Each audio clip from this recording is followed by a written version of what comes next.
Hello दोस्तों, नमस्कार।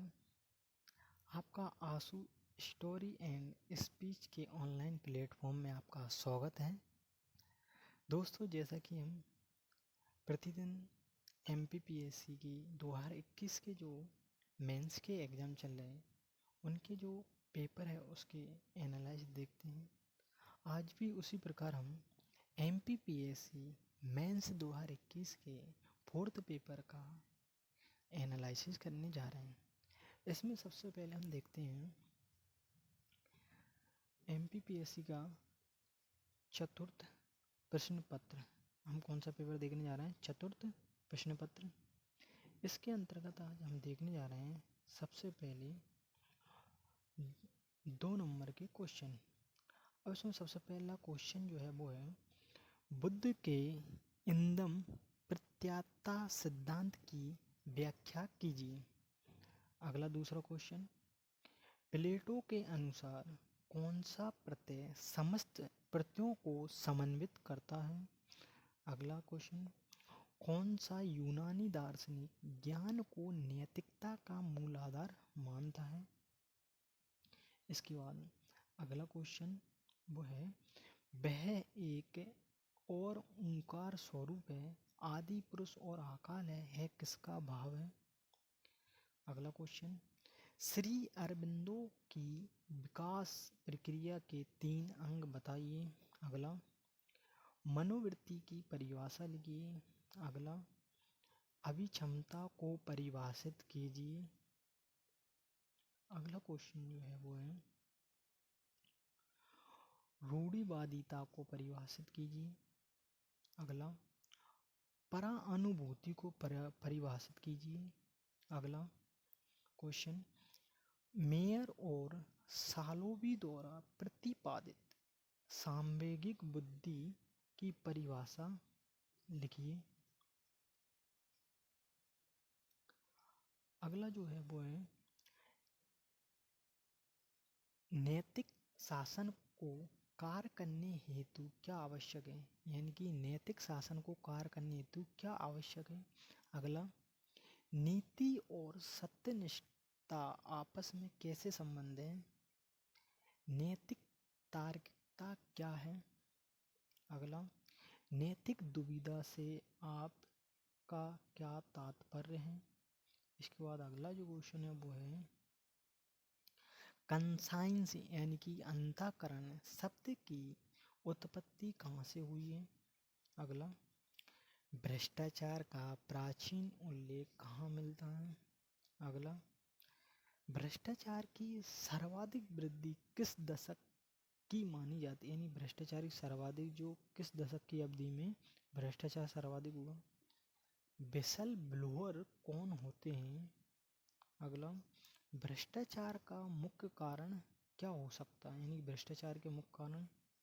इसके बाद है, क्या आर्थिक अपराध को भ्रष्टाचार के रूप में देखा जा सकता है? अगला है 5 नंबर का क्वेश्चन, और उनमें सर्वप्रथम पहला क्वेश्चन कौन सा है?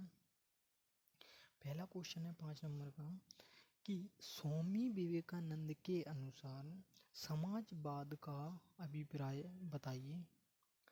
अगला, अरस्तु के सुनहरे मध्यम मार्ग की चर्चा कीजिए। सुनहरे मध्यम मार्ग यानी कि गोल्डन मीन ऑफ प्रिंसिपल किसके? अरस्तु के।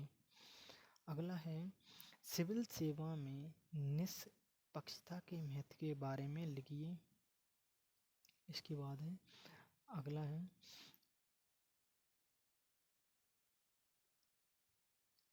अगला क्वेश्चन जो है वो है कि सांवेगिक बुद्धि का अर्थ एवं सांवेगिक रूप से बुद्धिमान व्यक्ति की परिभाषा बताइए।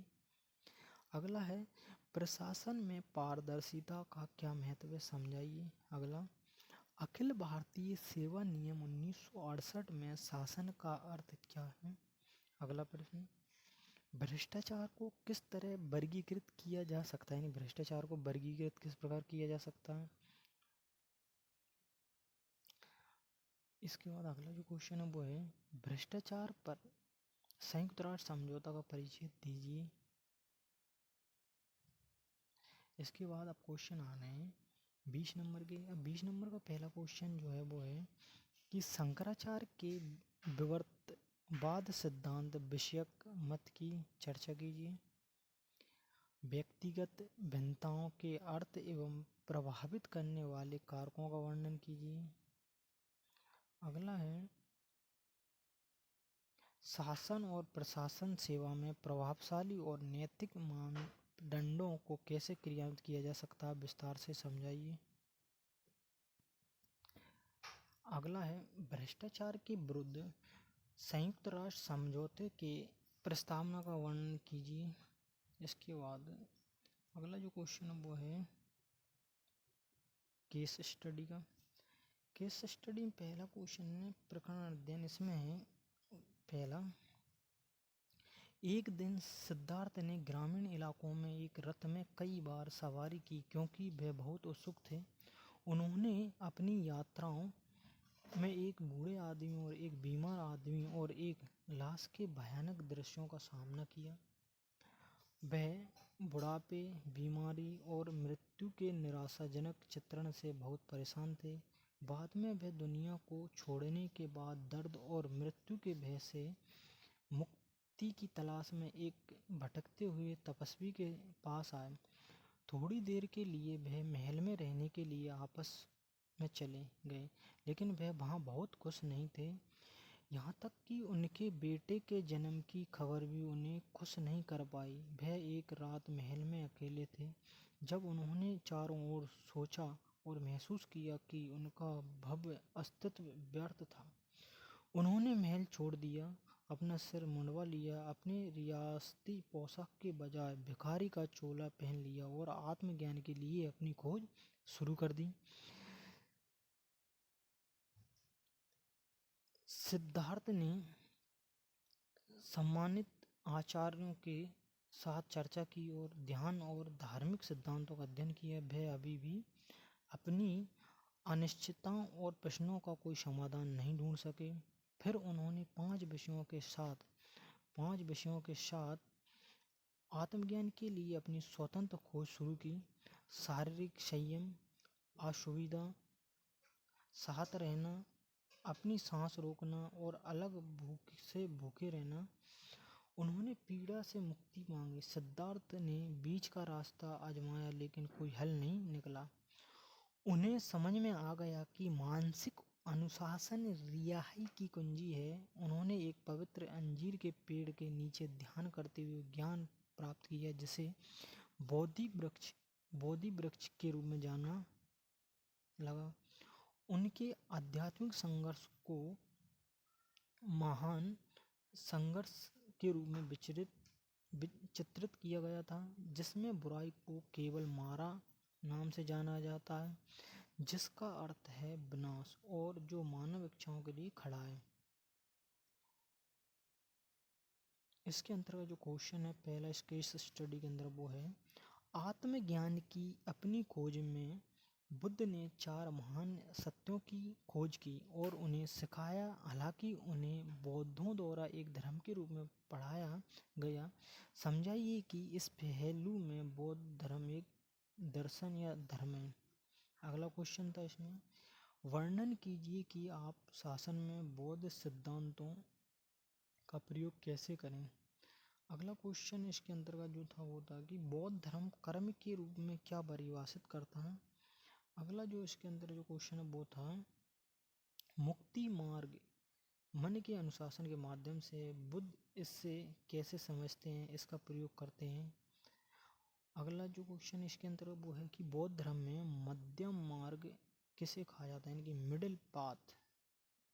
अगला इसके अंतर्गत जो था प्रकरण अध्ययन दूसरा, यानी केस स्टडी जो दूसरी थी। केस स्टडी दूसरी में पहला क्वेश्चन जो है, मेरी और टॉम अपनी छुट्टी की पहली शाम को रात के खाने के लिए बाहर जाने के लिए अपने होटल से निकल गए। एक आदमी पीछे से टॉम के पास पहुंचा क्योंकि वे फुटपाथ पर बत्ती बदलने का इंतजार कर रहे थे ताकि वे सड़क पार कर सकें। टॉम की बाहों को उस आदमी ने अपनी तरफ से रोक लिया जिसने मैरी की गर्दन पर एक हाथ भी लपेटा। टॉम कि खुद को मुक्त करने के प्रयासों के बावजूद एक युवा महिला ने जल्दी से उठाया और जल्दी से मेरी का पर्स और टॉम का बटुआ उसके हाथ से चुरा लिया। टॉम ने भागने के दौरान दोनों को पकड़ने की कोशिश की, लेकिन वह एक छोटी सी सड़क से गायब हो गए। टॉम और मेरी को कोई नुकसान नहीं पहुंचा था, लेकिन मेरी डरी हुई थी। उसका दिल धड़कने लगा, वह कांपने लगी और रोना शुरू कर दिया। टॉम के चेहरे की हवाइयाँ उड़ गईं। वे अपने होटल के लिए उसी मार्ग से लौट आए, लगातार अपने आसपास के वातावरण को देखते रहे। होटल की लॉबी में वापस उन्होंने पाया कि मेरी अभी भी कांप रही है। जब टॉम और मेरी ने रिलेशनिस्ट को बताया कि क्या हुआ था तो वह हैरान था और पुलिस को फ़ोन करने से पहले उन्हें पे की पेशकश की। जब वे पुलिस का इंतज़ार कर रहे थे, मेरी कांपने लगी और बेचैनी महसूस करने लगी। जब पुलिस दिखाई दी तो मेरी और टॉम को एक रिपोर्ट प्रस्तुत करने के लिए रोम के पुलिस स्टेशन केंद्र में ले आए। जैसे ही वे अपने होटल में वापस आए, अस्थिरता कम होने लगी और इसके बजाय हर कोई परेशानी महसूस करने लगा कि उन्हें हमले के लिए निशाना बनाया गया था। टॉम ज़्यादा सोचने या बोलने में असमर्थ था। टॉम ने आराम किया जब वे अपने कमरे में वापस आ गए और बिस्तर पर सो गए। हालांकि मेरी जो नहीं पा रही थी और रात का अधिकांश समय जागते हुए बिताती थी, अपने सिर में घटनाओं को दोहराती थी। भले ही मेरी और टॉम शारीरिक रूप से बिना किसी नुकसान के थे, लेकिन वे दोनों तनावपूर्ण परिदृश्य के लिए एक महत्वपूर्ण भावनात्मक प्रतिक्रिया कर रहे थे। अब इसके अंतर्गत जो क्वेश्चन है, उसके अंतर्गत पहला क्वेश्चन है, भावना जटिल चीज़ें हैं, मेरी इतनी गुस्सा और डरी हुई क्यों थी? भावनात्मक अनुभवों के शारीरिक और मानसिक घटक एक दूसरे के साथ अंतःक्रिया कैसे करते हैं? अगला, यदि आप टॉम और मेरी की स्थिति में होते हैं तो आपके मन में क्या भावनाएं होती हैं? अपने विचारों का उल्लेख कीजिए। पैरासिम्पैथेटिक तंत्रिका तंत्र शरीर को आराम करने में कैसे मदद करता है?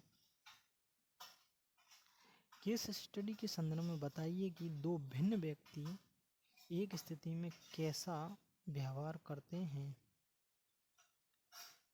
ये था अपना MPPSC में 2021 का चौथा पेपर, जिसके क्वेश्चन हमारे द्वारा देख लिए गए हैं। आगे इसी प्रकार की वीडियो देखने के लिए इस चैनल को सब्सक्राइब करें, कमेंट करें, शेयर करें और बताएं कि आपको इसमें किस प्रकार का डाटा चाहिए, किस प्रकार की सूचनाएं चाहिए, ताकि हम आपकी ज़रूरतों के अनुसार डाटा को दे सकें। थैंक यू, धन्यवाद।